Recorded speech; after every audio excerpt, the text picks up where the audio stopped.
Hello, everyone, and welcome back to English Cat. Today, we are starting a very special story. It is a true story. It is a story about courage, science, and the biggest adventure in human history. This is the story of the Apollo 11 moon landing. Imagine a world without smartphones. Imagine a world where computers are as big as a room, but they are less powerful than a simple calculator today. This was the world in the 1960s. In this world, two great countries were in a race. They were the United States of America and the Soviet Union, now Russia. We call this the space race. For a long time, the Soviet Union was winning. They sent the first satellite, Sputnik, into space. They sent the first man, Yuri Gagarin, into space. The Americans were worried. They felt they were losing. They needed a big goal. They needed something impossible. The year was 1961. The American president was John F. Kennedy. He was a young and charismatic leader. On May 25, 1961, he stood before the U.S. Congress. The room was quiet. Everyone was listening.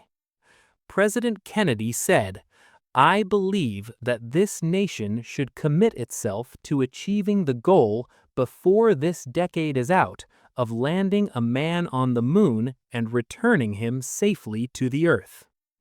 Think about those words. Before this decade is out. That meant they had to do it before 1970. They only had roughly 8 years. At that time, American astronauts had only been in space for 15 minutes. They did not have the rockets. They did not have the computers. They did not have the spacesuits. They had to invent everything from zero. Many people thought it was crazy. The moon is about 384,400 kilometers away from Earth. It is a cold, dead place with no air. To go there, you need to travel faster than a bullet. You need to survive in a vacuum. And the hardest part is not going there. The hardest part is coming back. Why did they choose the moon? Kennedy answered this in another famous speech at Rice University in 1962. He said, "We choose to go to the moon in this decade and do the other things, not because they are easy, but because they are hard." This is a great lesson for us. Sometimes we must do things because they are difficult. Difficult things make us learn. They make us stronger. NASA is the American Space Agency. When Kennedy spoke, the engineers at NASA were shocked. They looked at each other and thought, "How can we do this?" But they accepted the challenge. They started working 24 hours a day. They hired thousands of engineers, scientists, and mathematicians. Factories all over America started building parts. One factory made the engines. Another made the seats. Another made the parachutes. It was not easy. There were accidents. There were failures. In 1967, a terrible tragedy happened. 3 astronauts died in a fire during a test on the ground. It was the Apollo 1 mission. The whole country was sad. Some people wanted to stop. They said, "It is too dangerous. It is too expensive." But NASA did not stop. They fixed the problems, they made the ship safer, they worked harder. They launched Apollo 7, then Apollo 8, then Apollo 9 and 10. Each mission was a test. Apollo 8 was the first time humans flew around the moon. It was Christmas Eve, 1968. They saw the Earth rising over the moon. It was a beautiful blue marble in the dark space. After Apollo 10, everything was ready. The machines worked, the math was correct. It was time for the big one. It was time for Apollo 11. By the summer of 1969, the stage was set. The rocket was on the launch pad. The whole world was watching. But who would go? Who would be the lucky men to sit on top of the biggest firework in history? A machine cannot go to the moon alone. It needs humans. It needs pilots. NASA had many astronauts. They were all excellent pilots. Most of them were test pilots. A test pilot is someone who flies new and dangerous planes. They are brave, but they are also very calm. If something goes wrong, they do not panic. They look at the instruments and try to fix the problem. For Apollo 11, NASA chose 3 special men. Their names were Neil Armstrong, Edwin Buzz Aldrin, and Michael Collins. Let's get to know them. The leader of the mission was Neil Armstrong. He was 38 years old. Neil was a very serious and quiet man. He did not like to be famous. He loved flying more than anything. He got his pilot's license before he got his driver's license. Neil was famous for being ice cool. This means he never got nervous. A few years before Apollo 11, he was on another space mission called Gemini 8. During that mission, his spaceship started spinning uncontrollably. It was spinning around and around very fast. Most people would scream or faint, but Neil stayed calm. He fought with the controls and saved the ship. NASA bosses saw this. They knew Neil was the right man to land on the moon. They knew that if danger came, Neil would handle it. The second man was Edwin Aldrin, but everyone called him Buzz. Buzz was the pilot of the lunar module.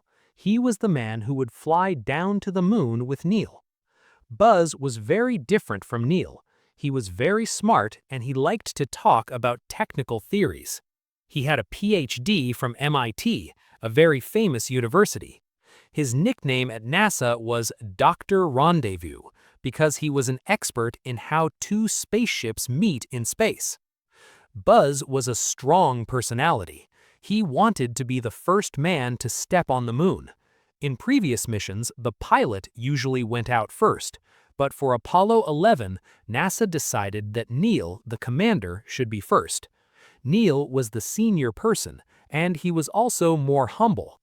NASA wanted the first man on the moon to be a calm representative of all humanity. Buzz was not happy at first, but he accepted his job. He was a professional. The third man was Michael Collins. Mike was the command module pilot. This was a very difficult job. His job was to stay in the main ship, orbiting around the moon, while Neil and Buzz went down to the surface. This meant Mike would be all alone. He would not walk on the moon. He would travel all the way to the moon, but never touch it. Many people asked him, "Are you jealous? Are you sad?" But Mike was a very happy and easygoing person. He said, "I am not sad. I am happy to have my seat." He knew that without him, Neil and Buzz could not come home. He was their ticket back to Earth. Mike was the glue that held the team together. He was friendly and funny. These 3 men practiced for months. They trained in classrooms, learning about the computer and the stars. They trained in simulators. A simulator is like a very realistic video game. They sat in a fake cockpit and practiced the flight. The instructors on the ground would create problems. "Oh no, the engine failed. Oh no, the computer is broken. Oh no, you have no fuel." Neil, Buzz, and Mike had to solve these problems again and again. Sometimes they failed in the simulation. This was good. It is better to crash in a simulation than in real life. They also practiced on Earth. They went to deserts and volcanoes to see rocks that looked like moon rocks. They practiced moving in their heavy spacesuits. The spacesuits were very big and stiff. Walking in them was like walking inside a balloon made of thick rubber. They practiced in swimming pools to feel like they were floating. By July 1969, the training was finished. The three astronauts moved to Florida to the Kennedy Space Center. They stayed in a special building. They could not go home to their families because of quarantine. NASA did not want them to catch a cold or the flu. If they sneezed inside the helmet, it would be a disaster. The world was waiting. Journalists from every country came to Florida. People camped on the beaches to watch the launch. The astronauts tried to relax. They ate dinner, watched TV, and checked their checklists. They were ready. Now we know the heroes. We have the quiet leader Neil, the smart pilot Buzz, and the friendly navigator Mike. They are ready. The rocket is ready. Imagine a building that is 36 stories high. Now imagine that this building can fly. That was the Saturn V rocket. The Saturn V, we say Saturn V, was a true monster. It stood 111 meters tall. This is taller than the Statue of Liberty in New York. It is taller than Big Ben in London. If you laid it down on a football field, it would be longer than the field. It was also very, very heavy. When it was full of fuel, it weighed nearly 3 million kilograms. That is the same weight as 400 elephants. Why was it so big? Because escaping Earth is very hard. Earth has gravity. Gravity pulls everything down. To escape gravity, you need speed. You need to go 40,000 kilometers per hour. To get that speed, you need a lot of fuel. In fact, the Saturn V was mostly a big gas tank. 90% of the rocket was fuel. The astronauts sat in a very tiny room at the very top. The rocket was not just one big tube. It was divided into 3 parts. We call these stages. This is a very smart idea. Imagine you are running a marathon. You are carrying a heavy backpack. It is hard to run. But after 10 kilometers, you take off the backpack and throw it away. Now you are lighter. You can run faster. This is how the Saturn V worked. Stage 1, the muscle. The bottom part was the first stage. It was the biggest part. It had 5 giant engines called F1 engines. These engines were loud, very loud. When they turned on, the sound was so strong it could break windows far away. They burned a fuel called kerosene, like jet fuel. The job of the first stage was just to lift the rocket off the ground and get it through the thick air. It worked for only 2.5 minutes. Then it fell into the ocean.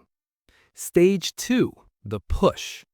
After the first stage fell, the second stage turned on. It had 5 smaller engines. It burned liquid hydrogen. This is a very cold fuel. The job of this stage was to push the rocket higher, almost into space. Stage 3, the kick. The third stage was at the top. It had only 1 engine. Its job was to push the astronauts out of Earth's orbit and towards the moon. At the very top of the rocket, there were 2 small spaceships.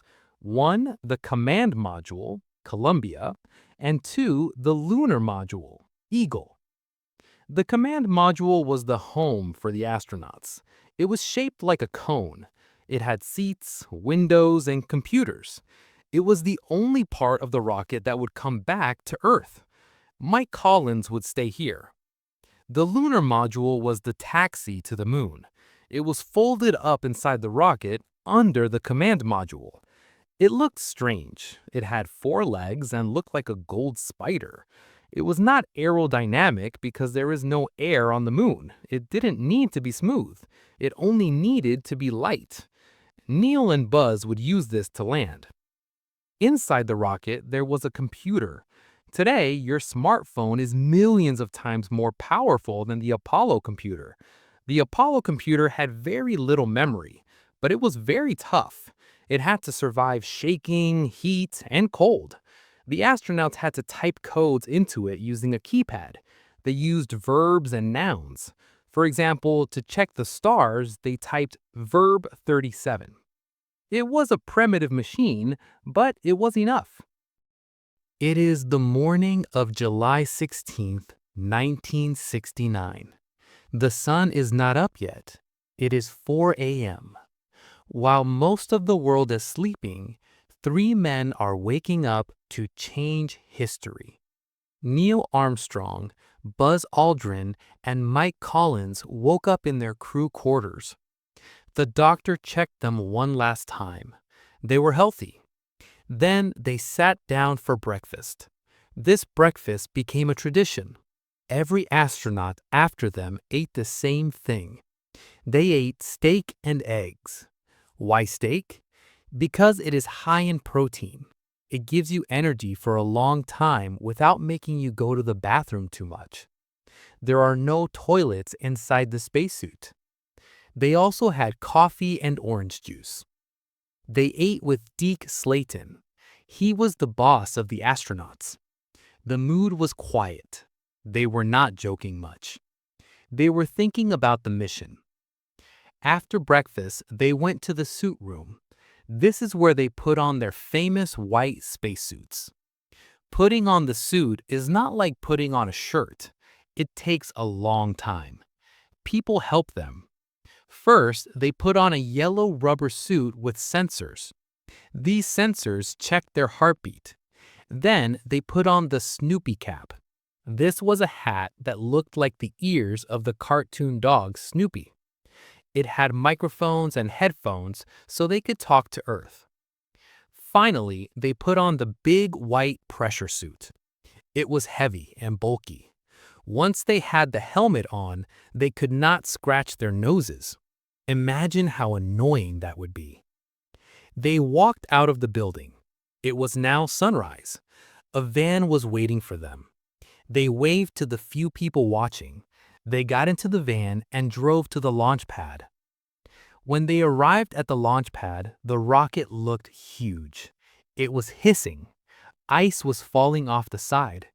The fuel inside was super cold, minus 183 degrees Celsius, but the Florida air was hot and humid. This difference created ice on the outside of the rocket. They took an elevator to the top.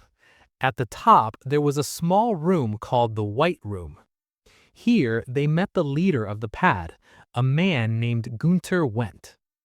Gunther was a strict German engineer. He was the last person they saw on Earth. He made sure they were strapped in tight. He shook their hands and wished them luck. Then the heavy door was closed. Now the three men were lying on their backs. They were strapped into their seats. Neil was on the left, Mike was in the middle, and Buzz was on the right. They had to wait for 2 hours. This was the boring part. The engineers were doing final checks. Communications check, fuel pressure check, oxygen check. Everything was go. Millions of people were watching on TV.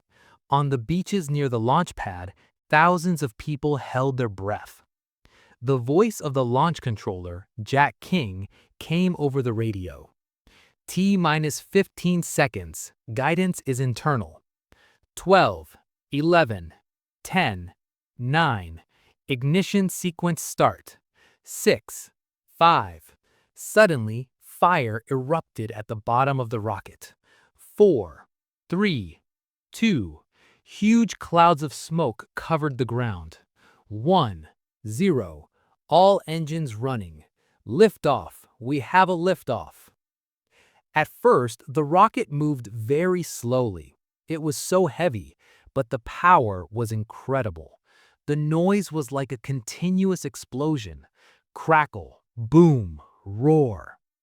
Inside the capsule, the astronauts were shaking violently.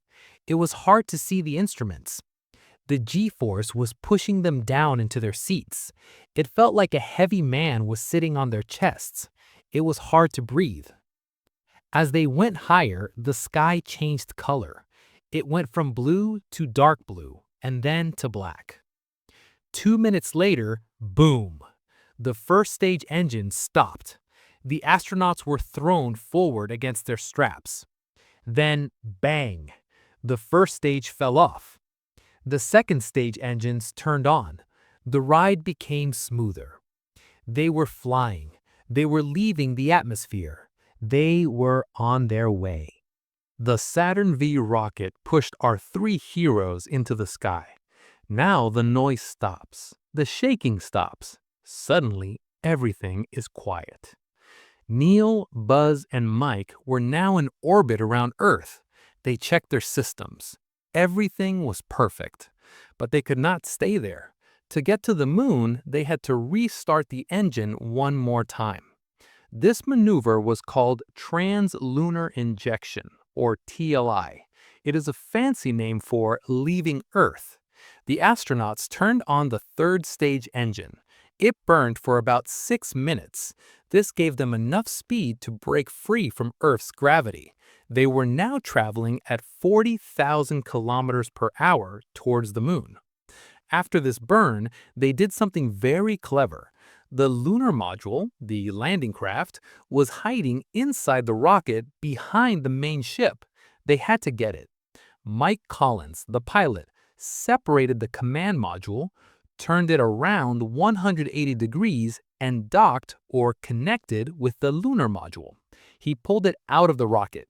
Now their spaceship was complete. It looked like an ice cream cone, command module, connected to a spider, lunar module. They left the empty rocket parts behind and floated into the deep black ocean of space. What is it like to live in space for 3 days? The first thing you notice is zero gravity. Up and down do not exist. If you let go of your pencil, it floats in the air. If you spill your water, it does not fall. It forms little floating balls. For the astronauts, this was fun, but also tricky. You cannot walk. You have to float and push yourself off the walls. "Hey Buzz, pass me the camera," Neil would say, and he would just push the camera through the air. Eating was strange. You cannot put food on a plate. It would float away. The food came in special plastic bags. Some of it was dried, like powdered milk. They had to add hot water to the bag, mix it, and then squeeze it into their mouths. They ate chicken salad, spaghetti, and even shrimp cocktail. The shrimp cocktail was their favorite because it was spicy. In space, your sense of taste gets weaker. Your face gets a little puffy because the blood floats up to your head. Spicy food tasted better. Sleeping was also different. They did not have beds. They had sleeping bags. But they did not lay the bags on the floor. They tied the bags to the wall or the ceiling. Imagine sleeping while floating. Your arms float up in front of you like a zombie. It looks scary, but it's actually very comfortable. You don't need a pillow because your head doesn't need support. The most amazing part of the journey was the window. As they traveled further away, Earth got smaller and smaller. At first, it was huge. Then it was the size of a basketball, then a baseball, then a marble. Neil Armstrong said it was a brilliant blue jewel. It looked fragile. From space, you don't see borders, you don't see wars, you just see one beautiful planet in the dark. It made the astronauts feel very protective of Earth. The trip took 3 days. It was mostly quiet. They did TV broadcasts. They turned on a camera and spoke to the people on Earth. "Hello from Apollo 11, they said. They showed the viewers around the ship. They showed how they ate and exercised. Millions of families sat in their living rooms watching these grainy black and white pictures from space. It felt like magic. On July 19th, the moon started to get very big in the window. It was no longer a bright light in the sky. It was a giant gray ball with holes, craters. It looked dead and dangerous. They had to slow down. If they didn't slow down, they would fly past the moon and be lost in space forever. They turned the ship around and fired the engine to brake. It worked. They were captured by the moon's gravity. They were now orbiting the moon. They looked down and saw mountains and deep valleys. They were 100 kilometers above the surface. It was time to prepare for the landing. The date is July 20th, 1969. It is landing day. This is the most dangerous 15 minutes of the entire mission. Neil Armstrong and Buzz Aldrin floated through the tunnel into the lunar module. They named their ship Eagle. They put on their heavy spacesuits. They checked the radios. "The Eagle has wings," Neil said. He pressed a button and the Eagle unlocked from the main ship, Columbia. Mike Collins, alone in Columbia, watched them drift away. "See you later," Mike said. He looked at the small gold spider flying away against the black sky. He prayed they would come back. Neil and Buzz turned on the Eagle's descent engine. They began to fall towards the moon. They were flying backwards, so their windows faced space, not the moon. They watched the Earth. Inside the tiny cabin, the computer was flying the ship. Neil and Buzz were just watching the numbers. Altitude 40,000 feet. Altitude 30,000 feet. Everything seemed fine, but then trouble started. Suddenly, a yellow light flashed on the computer screen. Master alarm. The computer screen showed a code, 1202. Neil and Buzz did not know this code. They had memorized hundreds of codes, but not this one. "Give us a reading on the 1202 program alarm," Neil said to Houston. His voice was calm, but his heart was beating faster. In Houston, the engineers were scared. What is a 1202 program? Is the computer broken? Should they abort, stop the mission? A young engineer named Steve Bales shouted, "Go! We are go on that alarm." It meant the computer was just overloaded. It was doing too many things at once, but it was still flying the ship. It was okay. Neil kept flying. The Eagle turned over. Now Neil could look out the window. He saw the landing site. It was terrible. The computer was taking them to a bad spot. It was a crater the size of a football stadium, full of giant rocks. Some rocks were as big as cars. If they landed there, the ship would tip over. If the ship tipped over, they could never take off again. They would die there. Neil made a quick decision. He turned off the autopilot. He took control of the stick. He was going to fly the ship manually, like a helicopter. He had to fly over the rocks and find the flat place. He pushed the ship forward. He was skimming across the surface of the moon, looking for a safe spot. But this took time, and time meant fuel.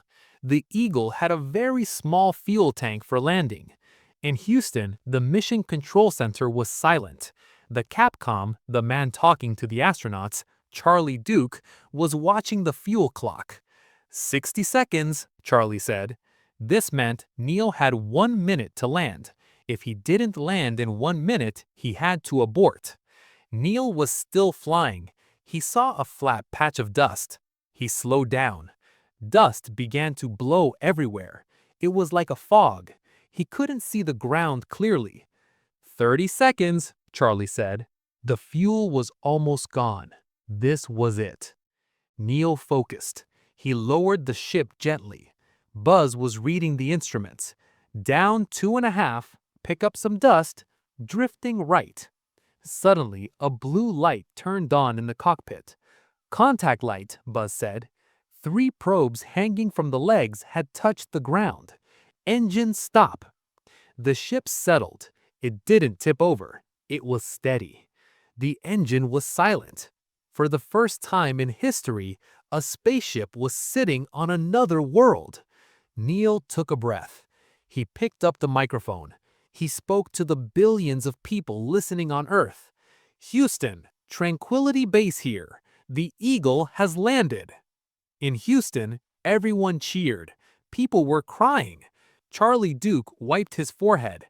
He said, "Roger, Tranquility, we copy you on the ground. You got a bunch of guys about to turn blue. We're breathing again."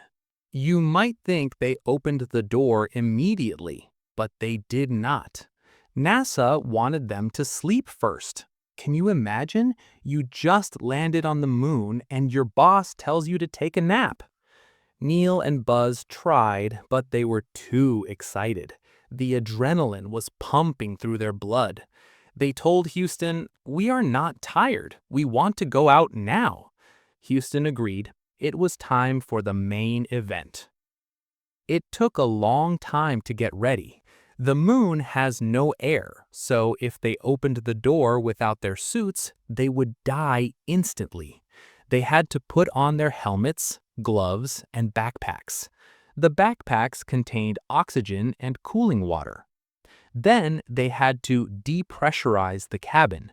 This means letting all the air out of their ship until the inside was like the outside, a vacuum. Finally, Neil opened the small hatch. It was time.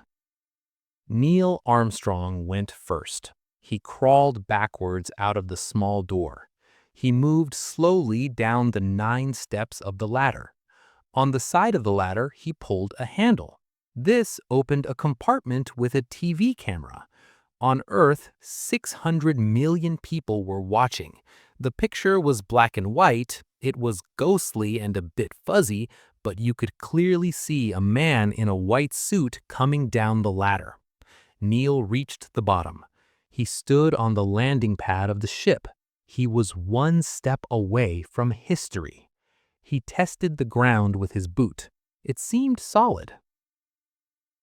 At 10:56 p.m. Houston time, July 20th, 1969, Neil Armstrong placed his left foot on the surface of the moon. He spoke the words he had prepared. He said, "That's 1 small step for a man, 1 giant leap for mankind." The radio cut out a little bit, so people didn't hear the but Neil meant to say, "for a man." It was a beautiful sentence. It meant that the step was physically small, just 1 meter, but for the human race, it was huge progress. We had left our home planet. About 20 minutes later, Buzz Aldrin came down the ladder. Neil took photos of him. Buzz looked around at the landscape. "Beautiful view," Buzz said. "Isn't that something?" asked Neil. "Magnificent desolation," Buzz replied. Magnificent desolation. These 2 words described the moon perfectly.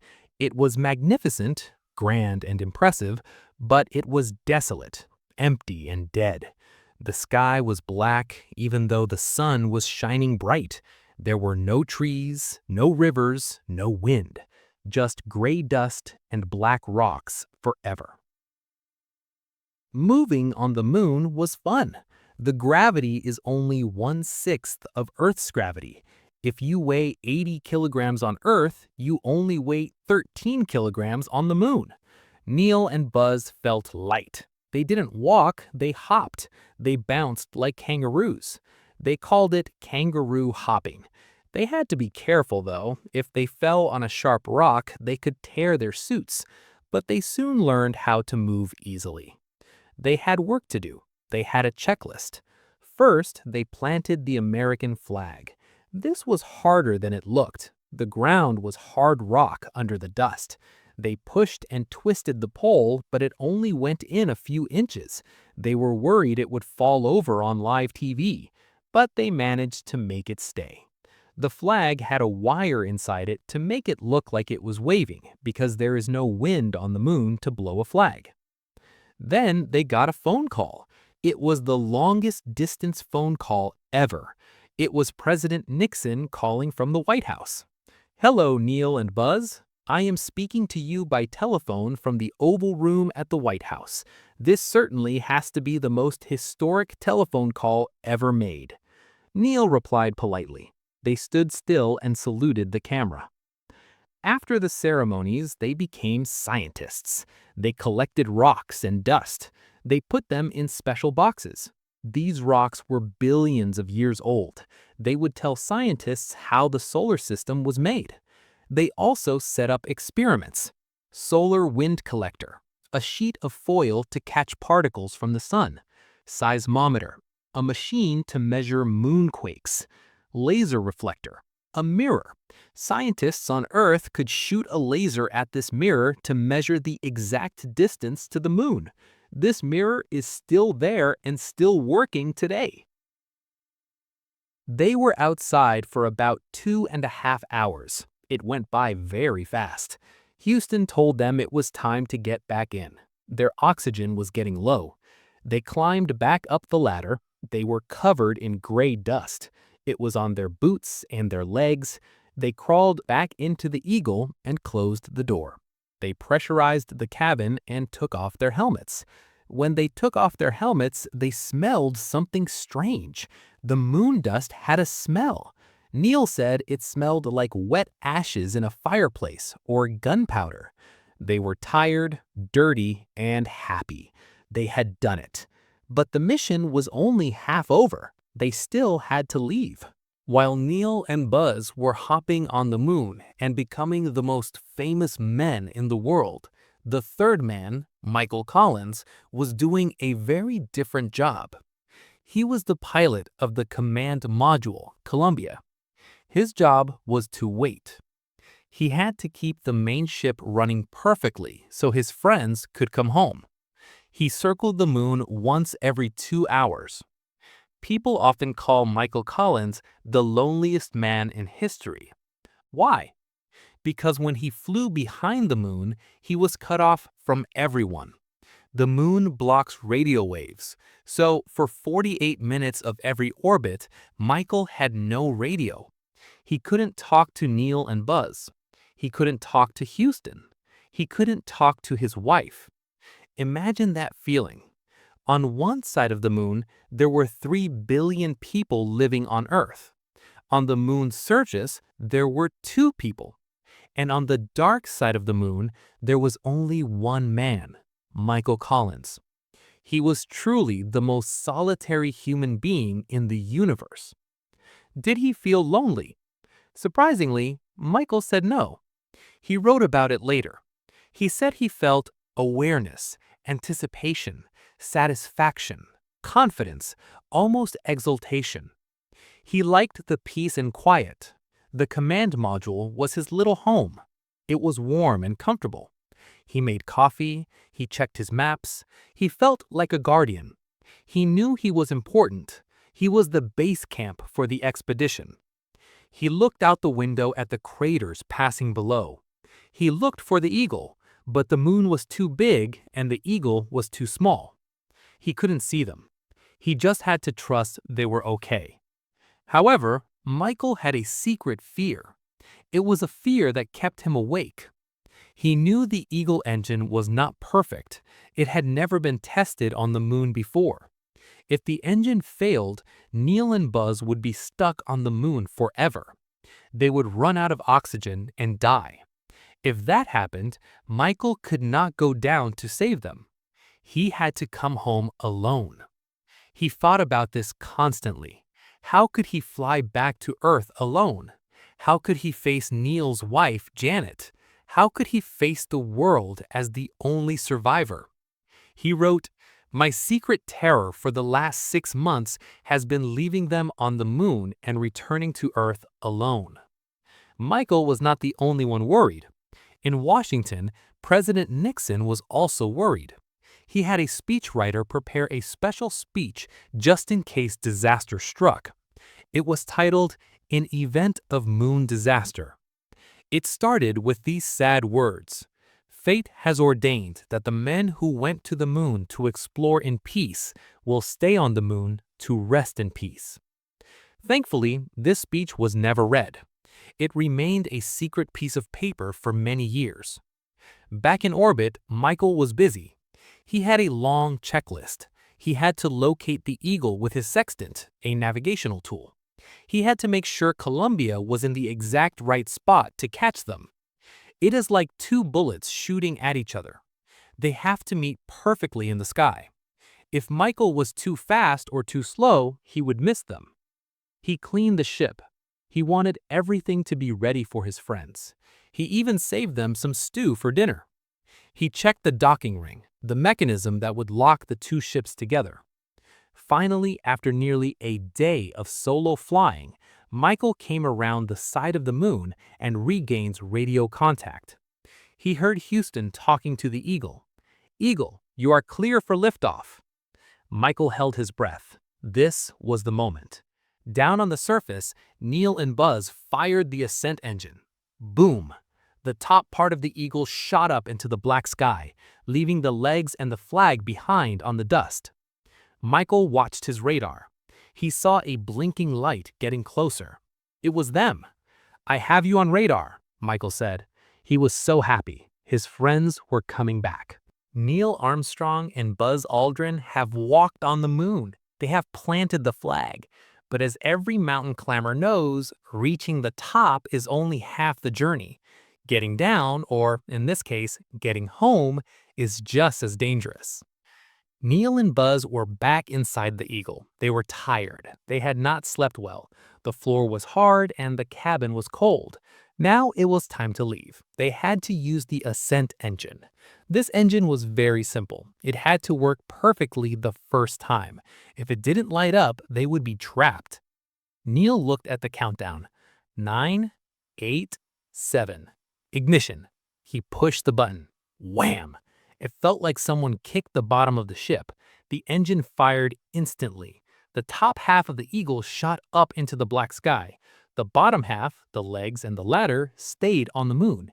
It is still there today, a monument to their visit. Now began a delicate dance in space. The Eagle had to find Columbia. Michael Collins was waiting. He saw them coming. He said, "The Eagle is back with its wings." Slowly, the two ships moved closer. Neil was flying the Eagle and Michael was flying Columbia. They lined up the docking rings. Clunk. The latches locked. They were connected. Michael opened the hatch. Neil and Buzz floated through the tunnel. They were covered in dark gray dust. Michael didn't care. He hugged them. He was so happy to see human faces again. He grabbed Neil's hand and shook it hard. The three friends were together again. They moved all their rock boxes and film cameras into Columbia. They did not need the Eagle anymore. It was just extra weight. They closed the hatch and pressed the button to unlock it. The Eagle floated away into the dark. It would eventually crash back onto the moon, but it had done its job well. Now they had to escape the moon's gravity. They fired the big engine on Columbia one last time. This push sent them flying back toward Earth. "Next stop, home," said Mission Control. The trip back was fast. Gravity from Earth was pulling them in, making them go faster and faster. By the time they reached Earth, they were traveling at 40,000 kilometers per hour. This is the most dangerous part of the return, re-entry. The spaceship has to hit the atmosphere, the air, at the perfect angle. If they come in too steep, they will burn up and die. If they come in too shallow, they will bounce off the air like a stone skipping on water and fly out into space forever. They lined up perfectly. The bottom of the capsule was covered in a special heat shield. When they hit the air, the friction was intense. The temperature outside the window rose to 2,700 degrees Celsius. Inside, the astronauts saw fire swirling outside the windows. The ship was glowing orange and red. It was shaking violently. For 3 minutes, there was silence. The fire outside was so hot that radio waves could not get through. We call this ionization blackout. In Houston, everyone was staring at the clocks. "Come on, Columbia," the flight director whispered. If the heat shield failed, they would be dead. The silence was terrifying. Then a crackly voice came over the radio. "Houston, this is Apollo 11. "Roger, we read you," Houston shouted. They had survived the fire. The ship was falling through the sky. At 10,000 feet, the small parachutes popped out to slow them down. Then the 3 main parachutes opened. They were huge and orange.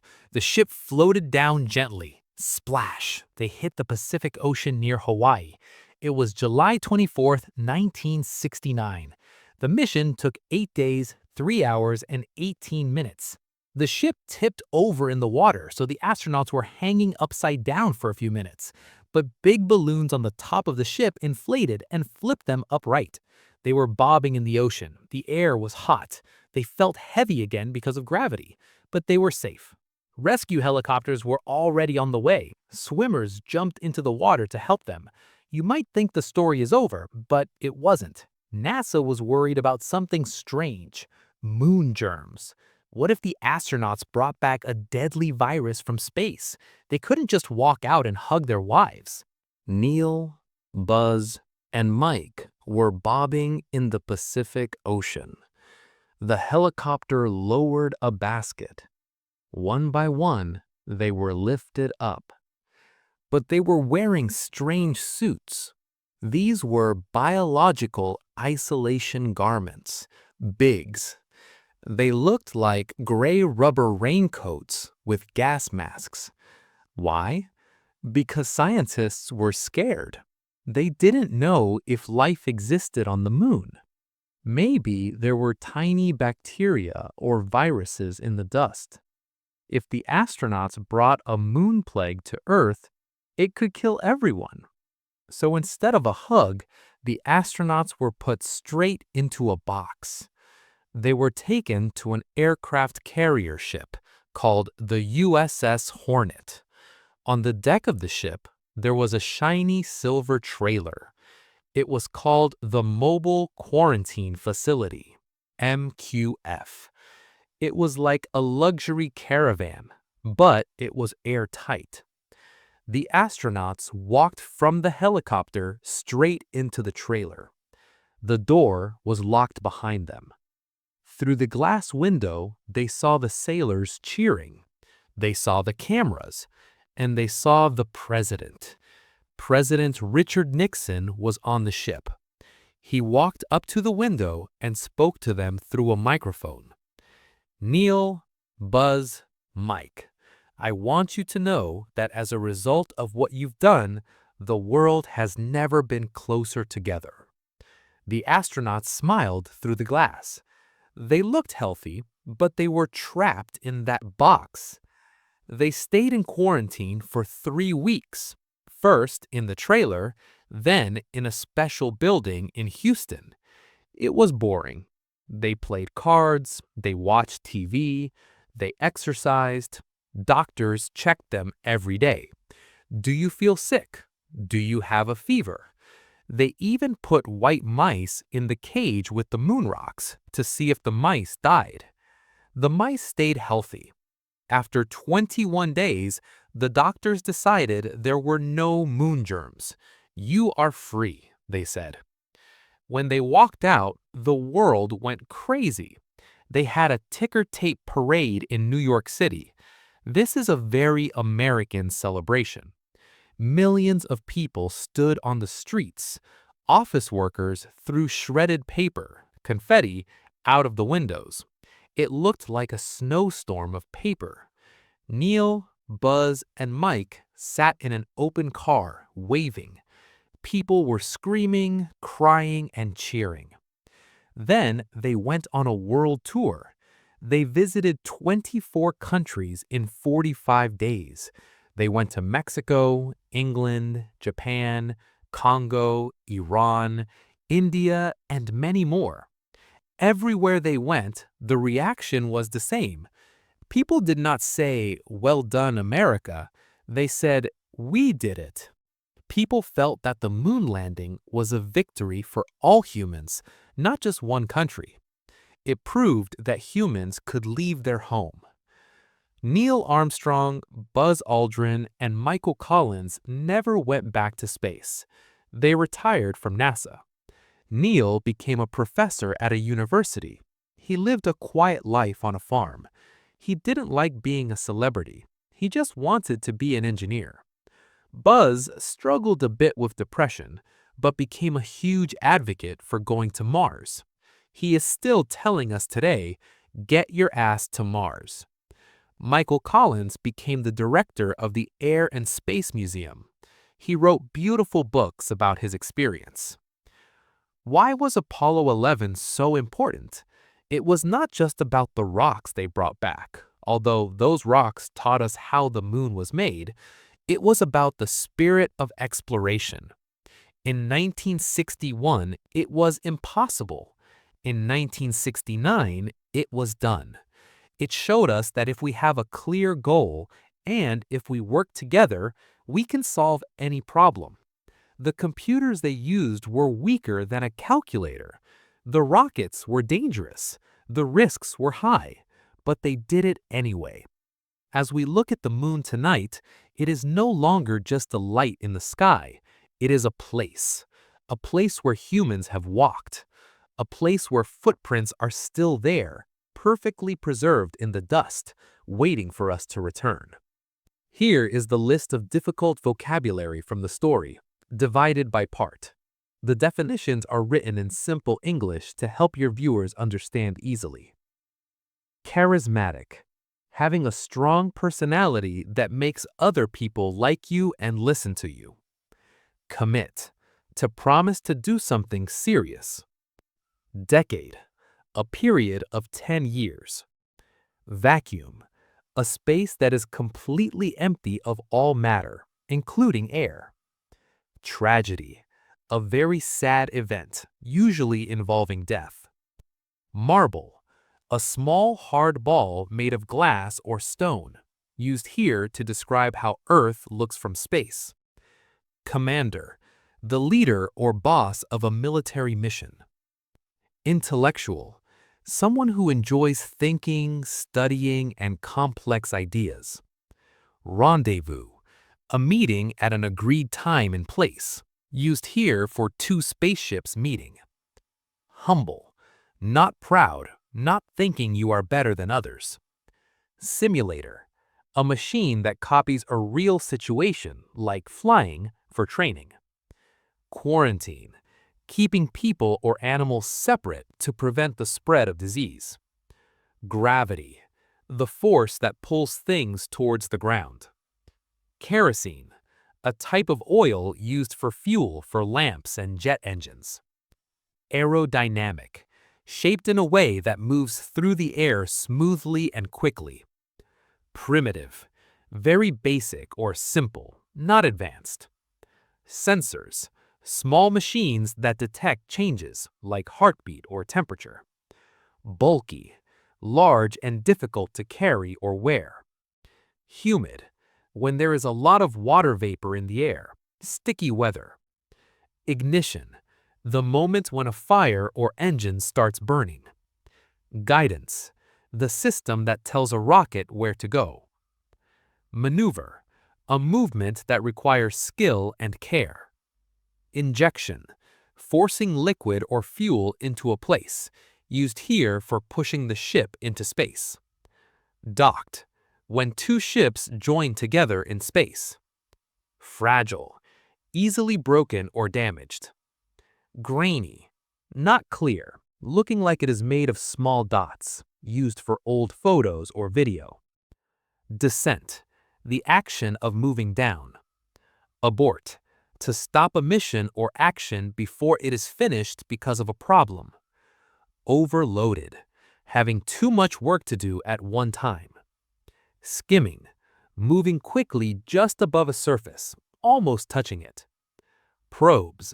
Long, thin metal sticks used to test or touch something. Depressurize. To let the air pressure out of a container or room. Compartment. A separate section or small room inside a larger space. Magnificent. Extremely beautiful or impressive. Desolation. A state of complete emptiness or destruction, looking lonely and dead. Seismometer. An instrument that measures earthquakes or moonquakes. Solitary. Done or existing alone. Anticipation. The feeling of excitement about something that is going to happen. Exultation. A feeling of great happiness and triumph. Fate. A power that is believed to control what happens in the future. Ordained. Officially ordered or decided by a higher power, like God or fate. Sextant. An old tool used for navigation to measure the position of stars. Ascent. The action of rising or moving up. Friction. The heat or force created when two things rub against each other. Atmosphere.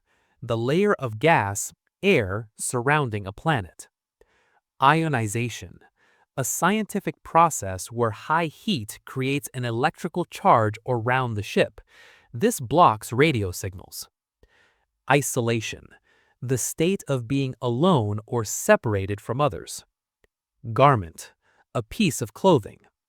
Plague, a dangerous disease that spreads quickly and kills many people.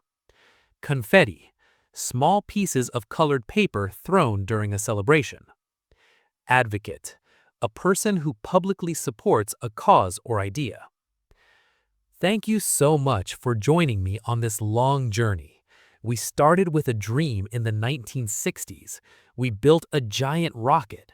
We flew through the darkness, and we touched the face of another world. Keep dreaming, keep learning, and maybe one day you will take your own giant leap. Goodbye.